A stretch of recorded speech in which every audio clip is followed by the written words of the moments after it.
저는 생명침대교회 성도 여러분, 제가 늘 설교 시간에 항상 드리는 첫마디가 있죠. 지난 한 주간 말씀과 기도의 삶을 사셨습니까? 한번 되돌아보시고 그렇게 삶을 살지 않았으면 이번 주에는 그렇게 삶을 사시기 바랍니다.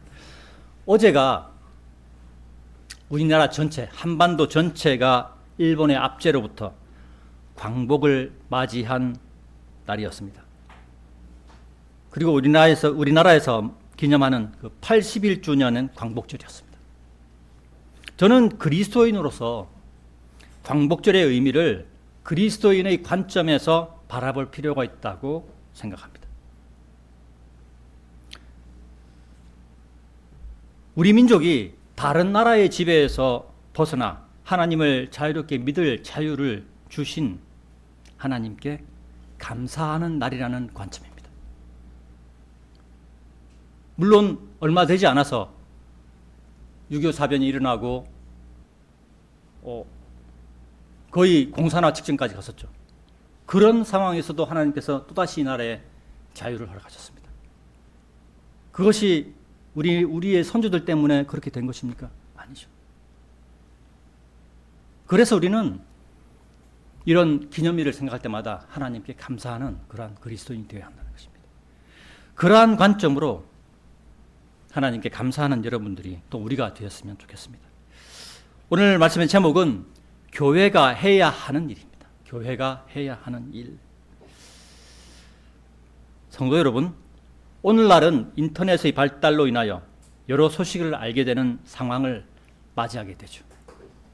옛날 같았으면 굳이 1900년대만 하더라도, 2000년이 되기 전만 하더라도 인터넷이 그렇게 많이 발달되지 않았기 때문에 지구 반대편에 있는 소식을 금방 알지 못합니다. 그죠? 한참이 지나야, 며칠이 지나야 알 수 있죠. 이런 소식들 가운데는 그리스도인이 추구해야 하는 믿음과 행동이 과연 무엇인가, 하나님께서 원하시는 모습이 어떤 것인가에 대하여 근본적인 생각을 하게 되는 소식들도 있습니다.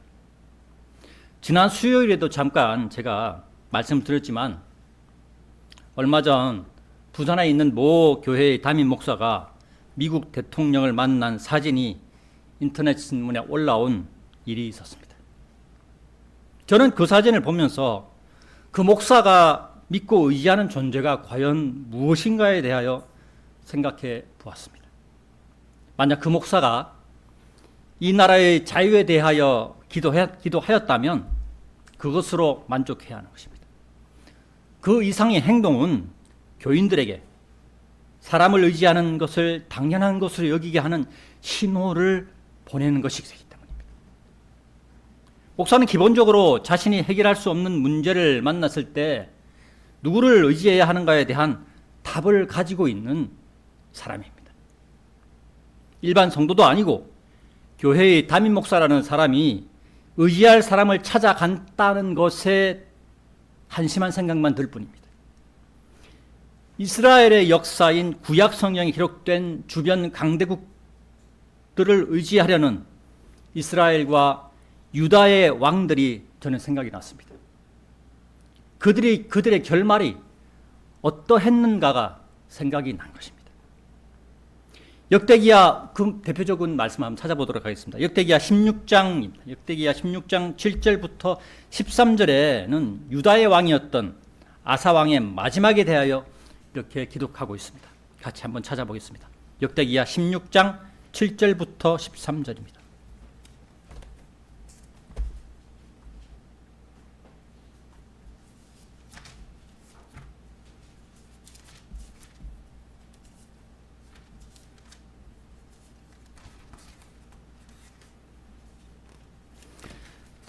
다 찾으신 줄 알고 제가 봉독해 올리겠습니다. 역대기야 16장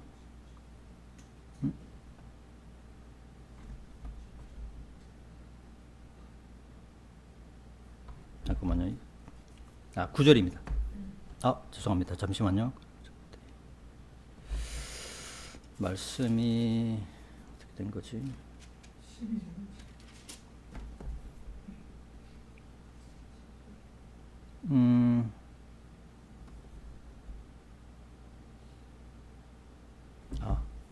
제가 잘못 찾았습니다. 말씀을 잘못 찾았습니다.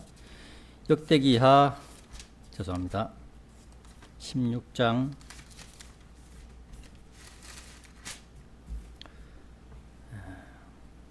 7절부터 보겠습니다. 7절부터 13절까지 맞습니다. 제가 찾아보겠습니다. 복록에 올리겠습니다. 그러자 그때에 선견자 하나니가 유다 왕 아사에게 왔고 그에게 같이 말하였더라. 당신께서 시리아 왕을 의지하고 주 당신의 하나님을 의지하지 아니하였으므로 시리아 왕의 군대가 당신의 손에서 벗어났나이다. 에티오피아인들과 루빔 사람들은 아주 많은 병거들과 기병들로 막대한 군대가 아니었나이까. 그럼에도 당신이 주를 의지한 까닭에 그분께서 그들을 당신의 손안에 넘기셨나이다. 이는 주의 눈들이 온 땅을 두루 다니며 이리저리 달리기 때문이니 자신을 향하여 그의 마음이 완전한 자들을 위해 자신의 강함을 보이시기 위함이니이다. 이 점에서 당신께서 어리석게 행하신 것이니이다. 그러므로 앞으로는 당신에게 전쟁들이 있으리이다. 그때 아사가 그 선견자에게 진노하였고 그를 감옥 안에 넣었더라. 이는 그가 이 일로 인하여 그에게 분개하였기 때문이라. 그리고 아사가 같은 시기에 백성 중 일부를 압제하였더라. 그런즉 보라, 아사의 행적들의 처음과 마지막인 그것들이 보라, 이스라엘과 유다 왕들의 책안에 기록되어 있느니라.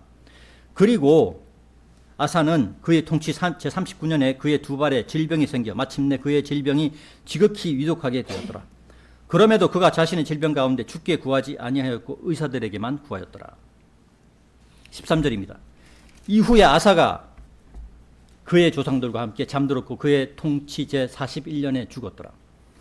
아사 왕은 처음에는 하나님의 말씀에 순종하던 사람이었습니다. 순종하던 왕이었죠. 그러나 어느 순간부터 하나님의 말씀보다 주변 강대국들을 의지하는 사람으로 변해버렸습니다. 그의 두 발에 질병이 생겼음에도 하나님을 의지하지 않았습니다. 그의 결말은 두 발에 생긴 질병으로 인하여 비참하게 끝이 나버렸습니다. 그의 두 발에 생긴 질병은 하나님께서 주신 것이었음을 12절의 말씀을 통해서 우리는 알 수 있습니다. 12절이라는 말씀이 있죠. 그 뒤쪽 부분에. 그럼에도 그가 자신의 질병 가운데 죽게 구하지 아니하였다라. 죽게 구하였으면 해결될 수 있었다는 것입니다. 그 얘기는 뭐냐면 주께서 그 질병을 그에게 허락하신 거예요.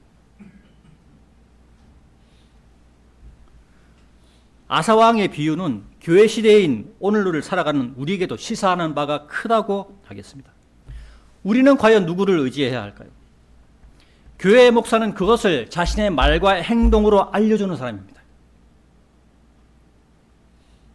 목사부터가 미국의 대통령을 의지하고 자유민주주의를 지키려고 죽어간 사람들의 그 묘지에 묵념한다면 그 교회 교인들은, 제독권 교단의 교회 교인들은 과연 어떻게 행동할까요? 미국의 대통령을 싫어하라는 말이 아닙니다. 자유를 위해 죽어간 병사들의 정신을 무시하라는 말이 아니에요. 목사의 자리에 있는 사람의 행동이 어떠해야 하는가를 말씀드린 것입니다. 목사는 하나님만을 의지하는 모습을 몸으로 보여주는 사람입니다. 왜냐하면 목사는 교회를 대표하는 사람이죠. 우리는 주부를 가지고 있지 않지만 제독권 교회 교단의 주부를 보면 주변 항상 밑에 보면 담임 목사 누구누구라고 찍잖아요. 그죠? 그럼 그 교회를 대표한다는 거예요. 그리고 그 교회에 속한 교인들은 그 목사의 말과 행동에 따르게 되어 있어요. 그래서 성경은 말씀을 가르치는 자의 책임이 중하다고 말씀하는 거예요. 그런데 그 목사가 이 나라의 자유가 그리고 종교적인 압박이 강해지니까 거기에 반항을 하고 미국으로 건너가서 대통령과 사진을 찍어 올렸습니다. 이게 과연 바른 성경을 믿는 사람들의 입장에서는 그게 정당하지 않은 것입니다.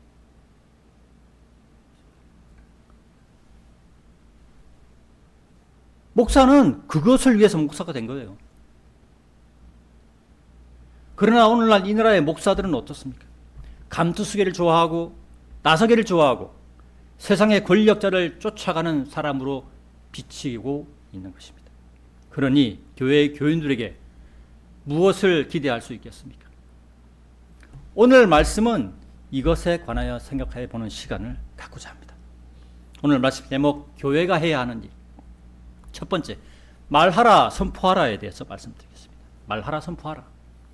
본문 27절을 보겠습니다. 내가 어둠 가운데서 너희에게 알려주는 것, 그것을 너희는 빛 가운데 말하라. 그리고 너희가 귀 속으로 듣는 것, 그것을 너희는 옥상들 위에서 선포하라. 자, 말씀을 시작하기 전에 마태복음은 대환란을 겪게 될 유대인을 향한 말씀임을 먼저 말씀드리고 시작하고자 합니다. 이 말씀이 그리스도인의 입장에서 직접적으로 적용되지 않는다는 말씀입니다. 그럼에도 불구하고 제가 이 마태복음을 선택한 이유는 예수님의 말씀이기 때문입니다. 예수님의 말씀이기 때문에 그 말씀에 그 중함이 더 있다라고 보기 때문에 이 말씀을 선택했습니다. 이 대환란을 겪게 될 유대인을 향한 말씀임을 알지 못하고 말씀을 읽으면 믿음에 관하여 혼란을 겪게 되기 때문입니다. 그 믿음이 나의 믿음인가? 그리고 나의 믿음만 있으면 구원받게 되는가? 행동은 필요하지 않는가? 등등 구원에 관해 헷갈리게 되고 잘못 알게 되어 구원받지 못하게 되는 상황에까지 이르게 된다는 것입니다. 확신이 없는 믿음으로 교회 생활에 종교적인 모습만 보일 뿐이라는 거예요. 제가 그러한 모습을 제도권 교회에서 30년 이상 그런 모습으로 교회를 다녔습니다.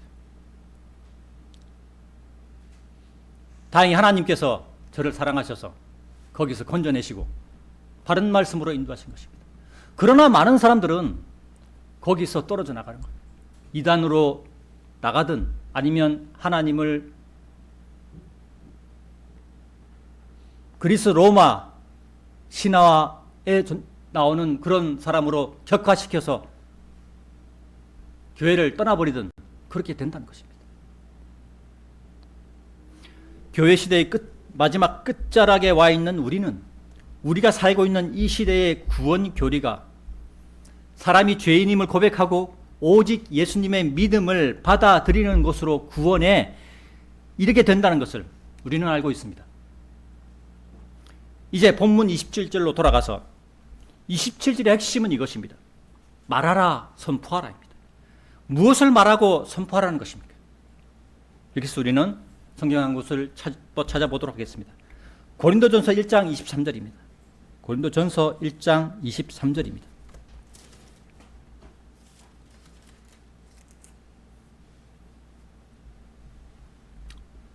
찾으신 줄 알고 제가 봉독해 올리겠습니다. 그러나 우리는 십자가에 못 박히신 그리스도를 선포하나니 유대인들에게는 걸려 넘어지게 하는 장애물이요 헬라인들에게는 어리석음이로다. 제가 굳이 고린도전서의 말씀을 찾고 읽은 이유는 앞에서 말씀드린 것 같이 마태복음은 우리에게 직접 적용되지 않는 말씀이기 때문에 우리에게 직접 적용되는 말씀으로 해석하고자 합니다. 자, 고린도전서 1장 23절을 보았으면 이어서 고린도전서 15장 11절도 같이 한번 찾아보겠습니다. 고린도전서 15장 11절입니다.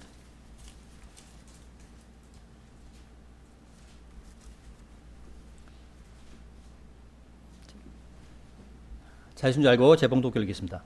그러므로 나였든지 그들이었든지 간에 우리가 그렇게 선포하자 너희가 그렇게 믿었느니라. 실질적으로 예수님을 십자가에 못 박은 사람들은 유대인들이었죠. 유대인들의 충동질로 인하여 로마의 총독인 본디오 빌라도가 총대를 맸죠. 그리고 로마의 병사들이 행동대장이 된 것일 뿐입니다. 예수님을 십자가에 못 박도록 방아쇠를 당긴 사람들은 유대인들인 것입니다. 그래서 성경은 고린도전서 1장 23절에서 유대인들에게는 걸려 넘어지게 하는 장애물이 예수님이시라고 말씀하는 것입니다. 그리고 이방인들의 대표격인 헬라인들은 세상의 지식에 있어서 월등하다고 생각하는 사람들이었죠. 그 일례가 뭐냐면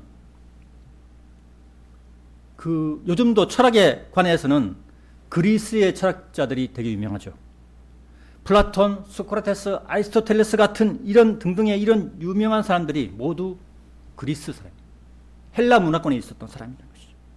그래서 그들에게는 십자가에 못 박힌 예수님을 믿는 단순한 믿음으로 구원을 이룰 수 있다는 것이 어리석게 들렸을 것이라는 것입니다. 자신들이 생각하는 철학적이고 오묘한 진리가 있는 것이 아니니 어리석다고 느꼈을 것이라는 것입니다. 그러나 하나님께서는 모든 사람을 구원하시기를 원하시는 분이시죠. 따라서 구원의 진리가 단순해야 하는 것입니다. 왜냐하면 세상의 사람들은 여러 종류의 사람들이 있습니다. 지식이 높은 사람이 있는 반면에 지식이 낮은 사람도 있습니다. 단순한 사람들이 있는 반면에 복잡한 생각하는 사람도 있죠. 그죠? 그러면 만약에 구원을 복잡하게 만들어 놓으면 단순한 위치에 있는 사람들은 어떻게 구원을 받나요? 그죠? 만약에 구원이 교회에 나와야만 구원받는다면 교회를 한 번도 다니지 않은 사람들은 어떻게 구원을 받을 수 있나요?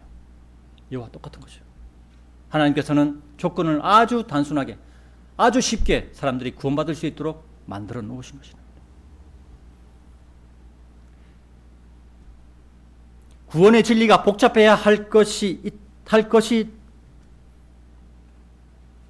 구원의 진리가 복잡해야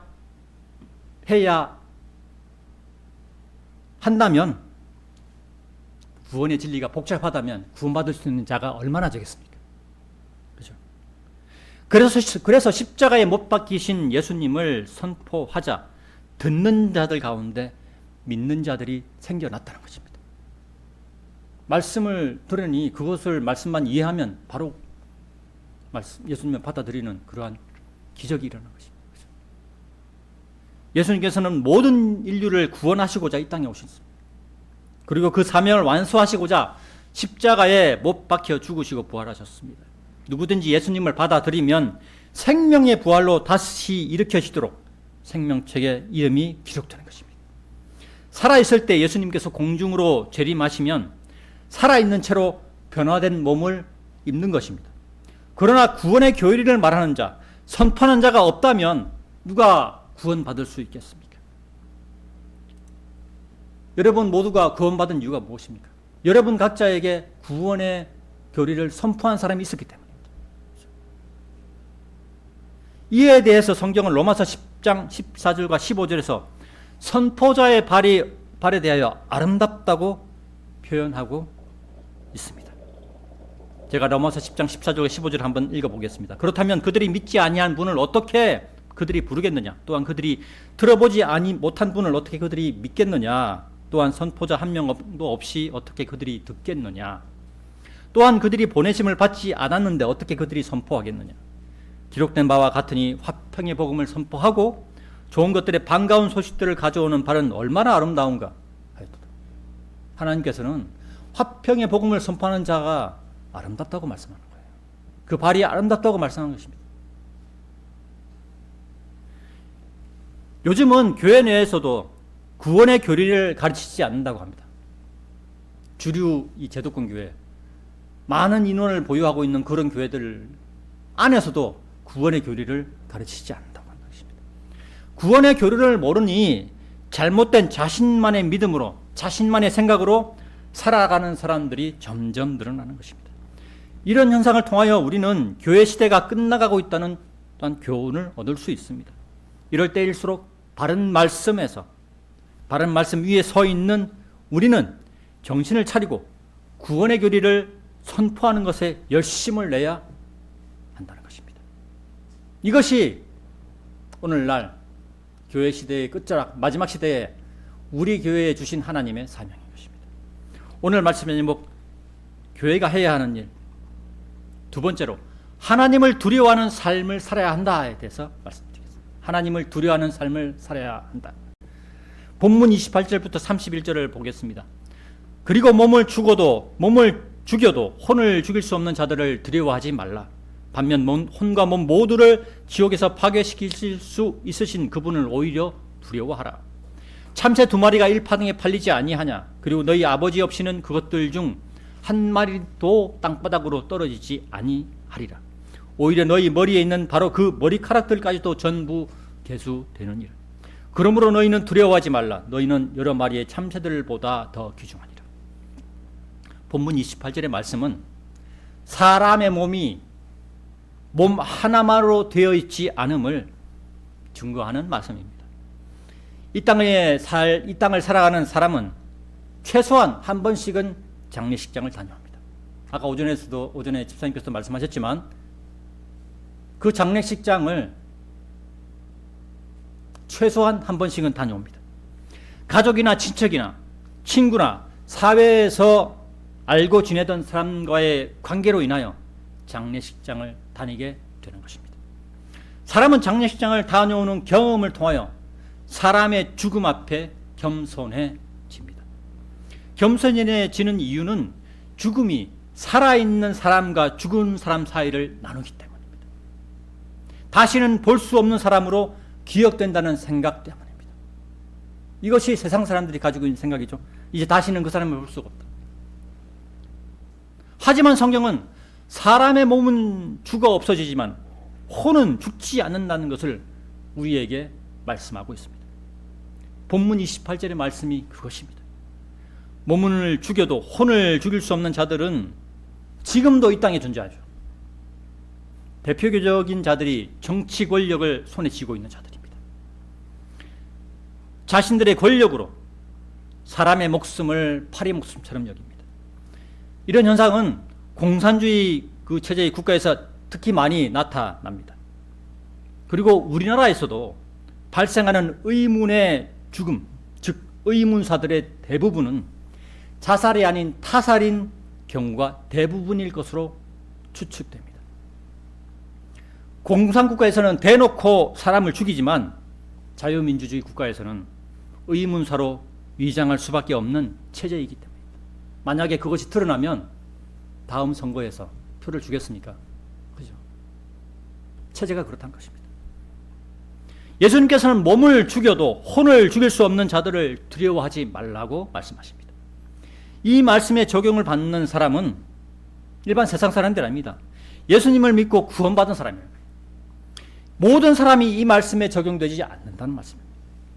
세상 사람들은 몸을 죽일 수 있는 자들을 두려워합니다. 왜냐하면 죽으면 끝이라고 생각하기 때문에.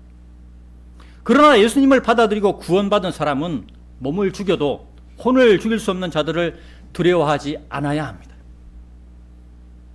이것을 실행한 사람들이 과거의 초대교회 시대의 사람들이었죠. 예수님의 12제자들이 이것을 실행했죠. 그리고 초대교회 시대 이후에 믿음을 지키기 위해 자신의 목숨을 내놓은 사람들이 있었습니다. 그렇죠? 그것이 필라델피아 교회 시대까지 이어져 왔습니다. 그러나 지금은 어떻습니까? 믿음을 지키기 위해 하나님께 기도하는 것으로 만족하는 사람이 있습니까? 죽으면 죽으리라의 심정으로 하나님께만 기도하는, 하나님께만 매달리는 사람이 있습니까? 자유를 지키기 위해 미국의 대통령을 만나는 사진을 찍어 올리도록 유도하는 사람이 목사인 시대에 우리가 살고 있습니다. 자신의 의만 드러내는 것일 뿐입니다. 설령 우리에게 있는 자유가 더 유지되더라도 이날에 예수님을 마음으로 받아들이는 자들이 많아질까요? 저는 절대로 그렇지 않다고 봅니다. 왜냐하면 자신이 죄인이라고 생각하는 사람이 점점 사라지는 시대이고 자신들에게 있는 자유를 예수님을 찾고 받아들이는 데 사용하지 않고 육신의 향락을 이루는 데만 사용하기 하는 사람들이 늘어나기 때문입니다.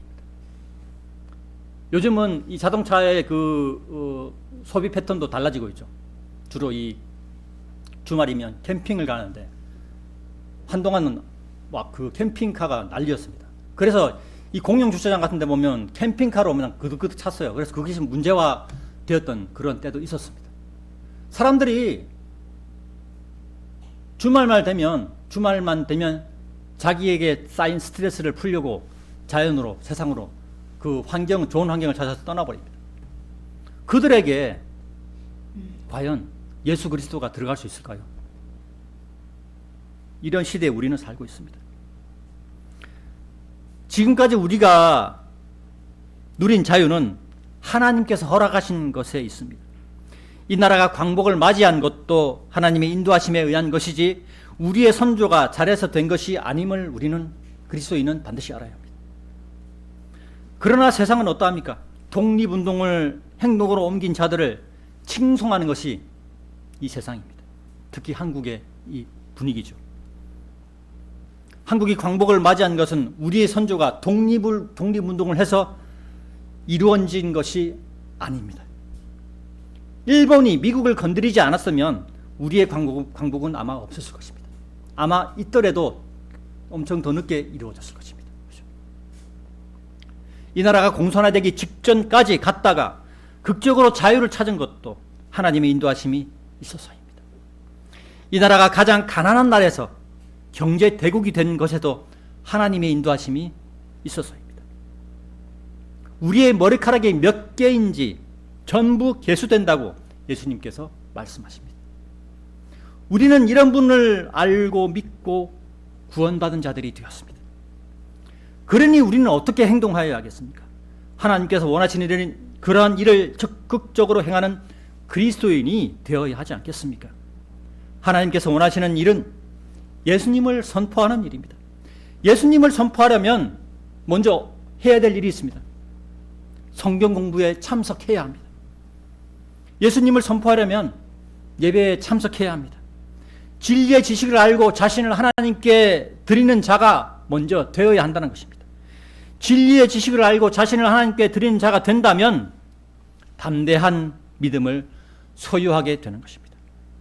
담대한 믿음이 무엇입니까? 죽으면 죽으리라는 믿음이 담대한 믿음입니다. 담대한 믿음으로 예수님을 선포할 수 있는 자로 변하게 되는 것입니다. 육신의 자유를 얻기 위해 미국의 대통령을 찾아가는 것은 하나님을 두려워하는 것이 아닙니다. 세상을 두려워하는 자일 뿐이라는 것입니다. 하나님을 두려워하는 자는 세상의 일이 두렵지 않다고 성경은 얘기하는 것입니다. 초대교회 시대부터 필라델피아 교회 시대까지 그리스도인들이 그러한 삶을 살아갔습니다. 그러나 세상의 일이 두려운 자는 자신의 눈에 보이는 것을 두려워하는 자이므로 두려움을 해결하기 위해 눈에 보이는 세상의 방법으로 두려움을 해결하고자 하는 특징이 있습니다. 그래서 결국엔 하나님을 의지하지 않는 자가 되는 것입니다. 결국엔 하나님을 의지하지 않는 자로 변화되는 것입니다. 앞에서 일례를 들었던 하나님을 의지한 자였으나 일순간 하나님을 의지하지 않고 주변의 강대국들의 왕들을 의지하게 되니 그 사람이 아사왕이 어떻게 변했습니까? 하나님을 의지하지 않는 자로 변화된 것입니다. 이러한 현상은 오늘날에도 이어질 수 있습니다. 오늘 사는 그리스도인이 가장 조심해야 될 것 중에 하나입니다. 내가 구원받았음에 만족하지 말고 자신의 믿음을 유지하는 진리의 지식을 쌓아가야 하는 것입니다. 그리고 하나님께 예배드리는 것에, 하나님을 찬양하고 경배드리는 것에 집중하여 담대한 믿음을 갖춰 나가야 하는 것입니다. 이런 사람이 하나님께 사용되는 사람입니다. 우리는 그 바깥에서 간혹 가다가 이렇게 그 구령을 하다 보면 세상에 그러니까 제도권 교회에 어떤 관계된 사람들을 위해서 이런 얘기를 듣죠. 어떻게 하면 구령을 할 수 있습니까? 그것은 사람의 말로 이루어지는 것이 아닙니다. 제가 좀 전에 말씀드린 그런 과정을 거쳐야 그 사람이 하나님의 일을 할 수 있는 담대한 사람으로 변화되는 것입니다. 그렇지 않고서는 하나님의 일을 할 수가 없습니다. 저는 미국의 대통령을 찾아간 목사의 행위가 이러한 것을 나타내는 것이고, 이런 모습을 통하여 세상의 것을 의지하는 것이 잘못된 것임에도 교회 내의 교인들에게, 그리고 자유를 추구하는 사람들에게 목사는 이런 행동을 해야 한다는 잘못된 신호를 줄 수 있다는 것을 저는 우려하는 것입니다. 성경 말씀은 전혀 그렇게 얘기하지 않아요. 성경은 하나님을 의지하라고 합니다. 사람을 의지하라는 말씀은 성경 어디에도 없는 말씀입니다. 오히려 성경은 사람을 의지했다가 낭패를 본 사람들의 이야기로 가득 차 있습니다. 사람을 의지하는 것은 세상을 의지하는 것입니다. 세상은 사람의 몸은 죽일 수 있어도 혼은 죽일 수 없습니다. 그러나 하나님께서는 사람의 몸과 혼을 모두 지옥에서 파괴시킬 수 있는 분이시라고 말씀하고 있습니다. 이것에 대하여 관련된 말씀을 한번 찾아보겠습니다. 우리가 잘 아는 마가복음 9장 48절과 49절을 보겠습니다. 마가복음 9장 48절과 49절입니다.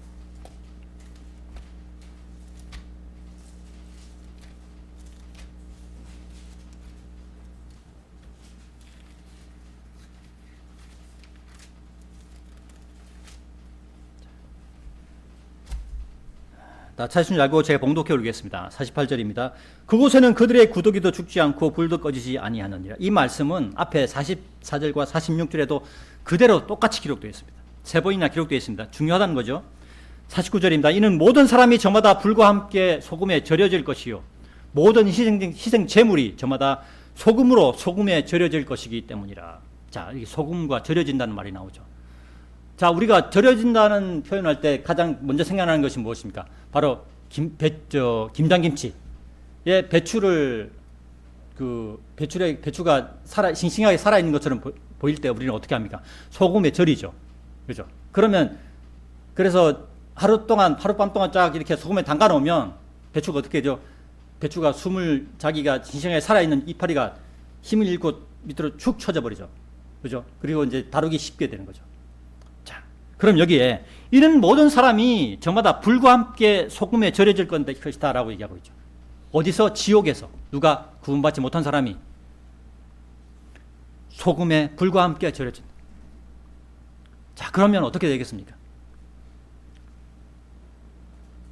이 말씀에서 그곳은 지옥입니다. 그리고 구더기는 48절의 구더기는 불과 함께 소금에 절여진 사람의 모습이 파괴되고 변화된 것을 나타내는 말씀입니다.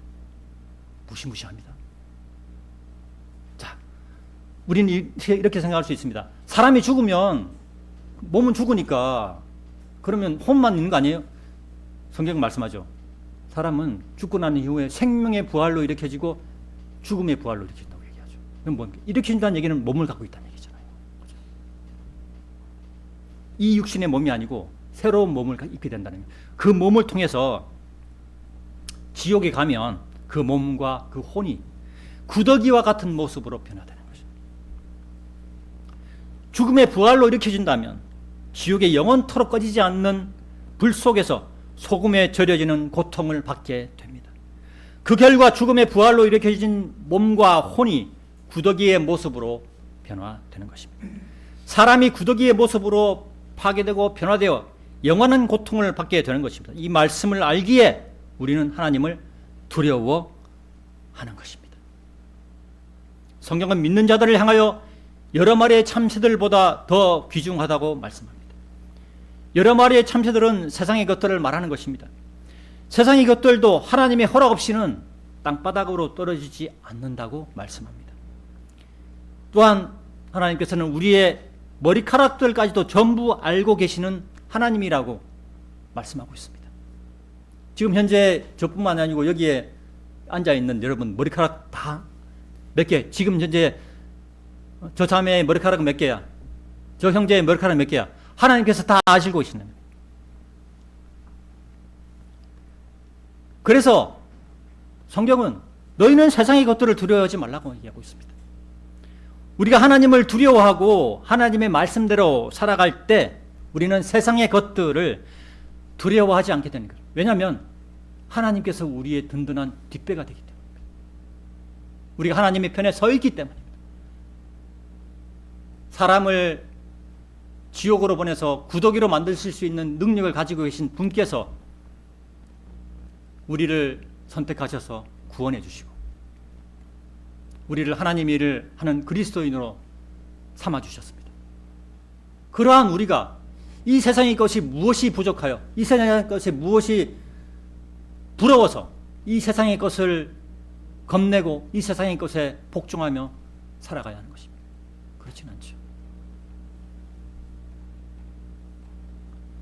오늘 말씀의 제목 교회가 해야 하는 일 세 번째, 예수님께서 화평을 보내러 온 것으로 생각하는 사람들이 많다에 대해서 말씀드리겠습니다. 예수님께서는 화평을 보내러 온 것으로 생각하는 사람들이 많다. 본문 32절부터 39절을 다시 보겠습니다. 그러므로 누구든지 사람들 앞에서 나를 시인하면 나도 그를 하늘에 계신 나의 아버지 앞에서 시인하겠노라. 그러나 누구든지 사람들 앞에서 나를 부인하면 나도 그를 하늘에 계신 나의 아버지 앞에서 부인하겠노라. 내가 지상에 화평을 보내러 온 것으로 생각하지 말라. 나는 화평을 보내러 온 것이 아니요 다만 칼을 보내러 온 것이라. 이는 남자가 그의 아버지를 대적하고 그 딸이 그녀의 어머니를 대적하고 그 며느리는 그녀의 시어머니를 대적하여 적대하게 하고자 내가 왔기 때문이라. 그런즉 사람들의 적들은 자기 자신의 집안 사람들이 되리라. 아버지나 어머니를 나보다 더 사랑하는 자는 나에게 합당하지 않느니라. 그리고 아들이나 딸을 나보다 더 사랑하는 자도 나에게 합당하지 않느니라. 그리고 자기 십자가를 지지 않으면서 나를 뒤따르는 자도 나에게 합당하지 않으니라. 자기 생명을 찾는 자는 그것을 잃을 것이요 나를 위하여 자기 생명을 잃는 자는 그것을 찾을 것이라. 자, 여기서 우리가 주의해야 할 것은 한 가지입니다. 마태복음 10장 32절부터 39절의 말씀이 직접 적용되는 대상은 대환란 시대의 유대인들이라는 것입니다. 따라서 이 말씀을 교회 시대에 적용하면 구원의 교리가 뒤죽박죽 걸레가 되고 맙니다. 하나님의 말씀인 성경이 권위를 잃게 된다는 것입니다. 실제로 이런 문제의 답을 찾지 못한 사람들은 성경을, 하나님을, 예수님을, 성령님을 한낱 신화에 비유하며 믿음을 저버리는 상황에까지 이르게 된다는 것입니다. 그래서 성경을 시대적으로 구분하여 보는 것은 자신의 믿음을 유지하는데 매우 중요한 부분을 차지하게 된다는 것입니다. 그러나 바르지 않는 성경을 보는 사람들은 이런 것들을 무시하는 사람들입니다. 그런 자들에게는 성경의 말씀이 그 사람들에게 아무런 효력을 미치지 못하게 되는 것입니다.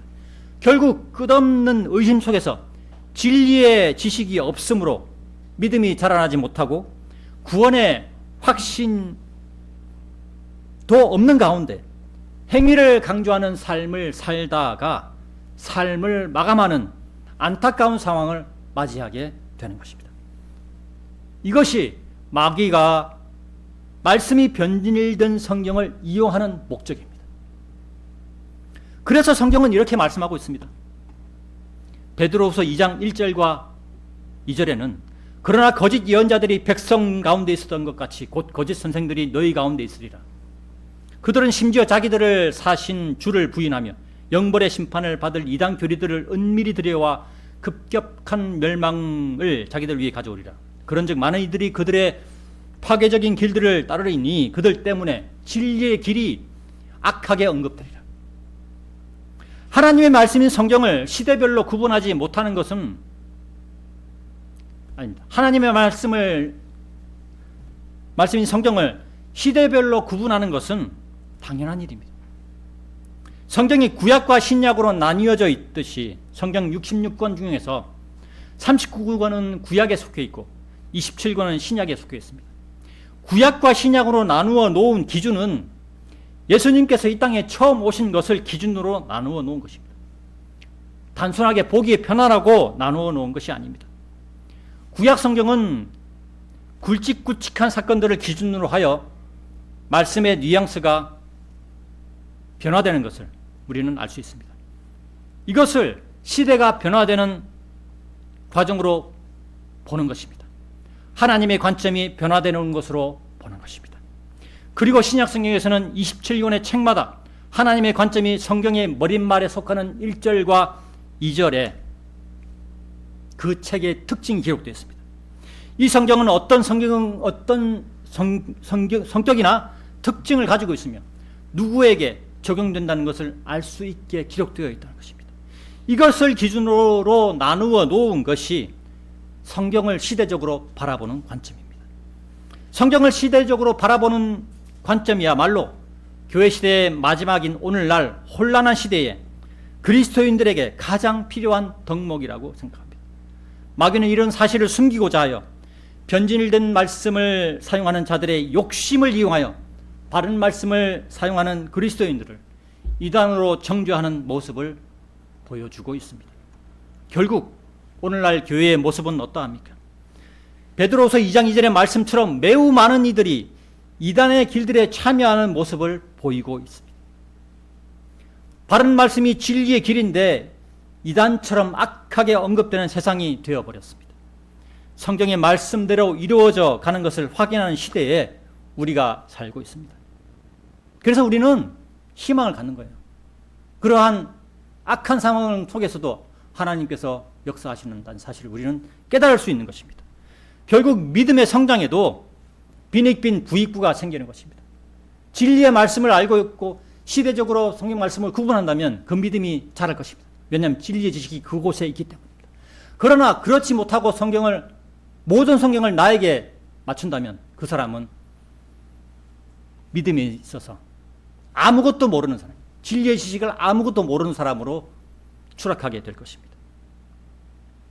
그래서 믿음에도 부익부, 빈익빈이 있다고 말씀드리는 것입니다.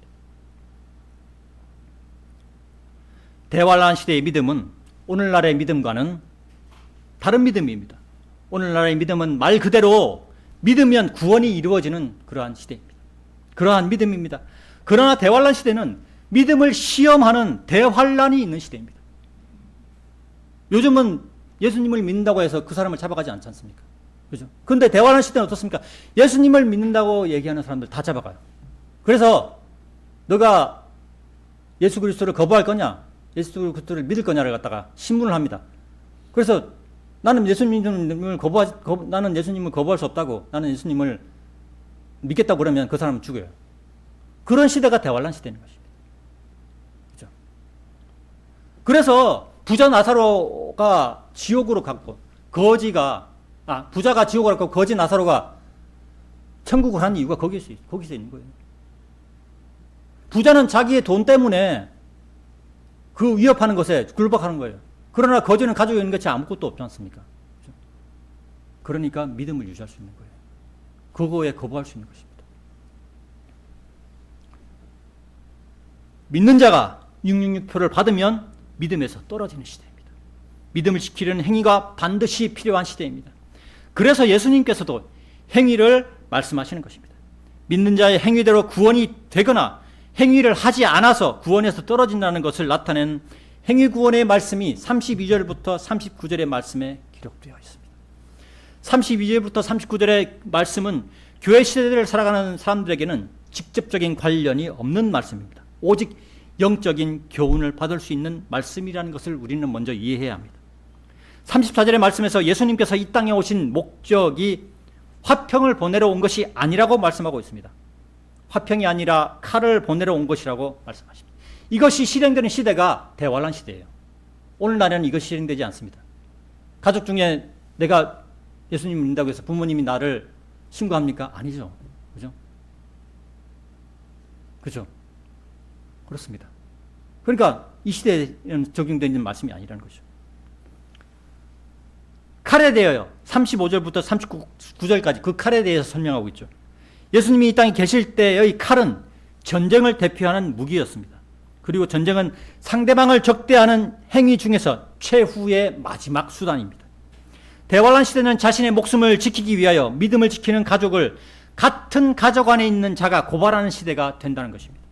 아내가 남편을, 남편이 아내를, 부모가 자식을, 자식이 부모를, 형제가 형제를, 자매가 자매를 고발하는 시대가 대환란 시대라고 말씀합니다. 마치 히틀러의 나치가 유대인들을 색출하기 위해 고발자를 이용했듯이 믿음이 있는 자를 찾아내기 위해 고발하는 자에게 물질로 유혹한다는 것입니다. 북한의 김일성이 자신의 권력을 강화하기 위해 5집을 묶어서 감시하는 사람을 심어 놓았습니다. 이른바 5호 담당대죠. 북한은 지금도 이런 방식으로 사람을 감시합니다. 그리고 공산주의 국가에서는 대부분 이런 방식으로 사람을 감시합니다. 형제가 형제를 고발하고 부모가 자신을 고발하는 것은 사람이 할 짓이 아님에도 그런 시대가 된다는 것입니다. 그래서 자신의 집안 사람들이 적이 된다고, 적들이 된다고 말씀하는 것입니다. 고발당하는 것이 무서워서 예수님을 믿는 믿음을 포기한다면 예수님을 사랑하는 것이 아닌 시대가 되는 것입니다. 이런 자들은 예수님보다 자신의 몸과 자신의 가족들을 더 사랑하는 자이며 예수님에게 합당하지 않는 자, 구원받지 못하는 자가 된다는 것입니다. 이런 자들은 자신의 십자가를 지지 않으면서 예수님을 뒤따르다가 환란이 닥쳤을 때 예수님을 거부하는 자가 되는 것입니다. 오늘날은 어떻습니까? 내가 예수님 믿고 구원받았습니다. 그런데 예수님을 따르는 십자가를 지지 않더라도 우리는 구원이 이루어지죠. 그죠? 우리는 그런 시대에 살고 있습니다. 그러나 이 시대가 지나면, 이 시대에 구원받기 좋은 시대가 지나면 그 다음 시대는 어떻습니까? 살아서 대환란을 맞으면 자기의 목을 내려놓아야 돼요. 100%입니다. 죽지 않고 구원에 이를 자는 대환란 시대는 아무도 없다는 것입니다. 그래서 우리가 이 시대에 예수 그리스도를 전하는 거예요. 한 명이라도 더 구원하기 위해서. 불쌍하잖아요. 내 가족이, 구원받지 못한 내 가족이 불쌍하잖아요.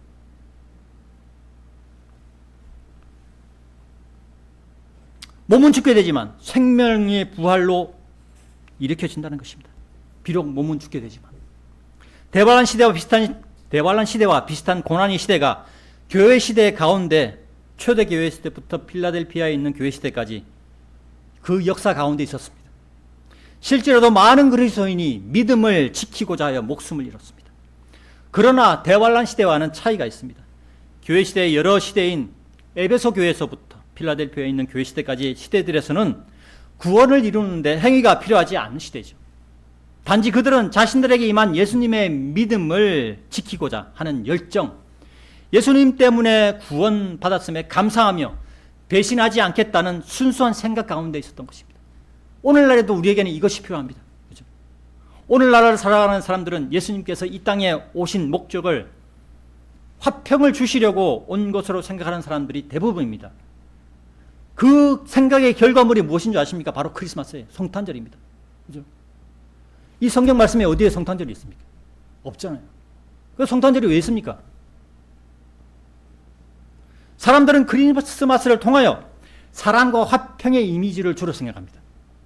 그래서 그런 생각을 가지고 있는 사람들은 크리스마스에 선물을 주고받죠. 이런 현상은 제도권 교단 교회들에서도 뚜렷하게 나타나는 현상들입니다. 하지만 그들은 예수님을 이 땅에 내려보내신 하나님의 뜻을 알지 못하는 사람들일 뿐입니다. 마태복음 10장 34절의 말씀을 전혀 이해하지 못하는 사람들일 뿐이라는 것입니다. 예수님께서 화평을 보내러 오신 분으로 생각하기 때문에 이 땅의 화평을 위하여 제도권 교회, 그 교단 교회들의 목사들 중에 한 명이 미국으로 가서 미국의 대통령을 만난 것입니다. 자신들의 힘으로 이 땅에 오신 예수님의 뜻을 이루어야 한다고 생각하는 것입니다. 이것과 관련된 것이 무엇입니까? 후천년주의잖아요. 무천년주의잖아요. 결국은 제도권 교회 목사들은 대부분이 그 생각을 가지고 있어요. 자신들의 힘으로 이 땅에 평화를 오게 하며,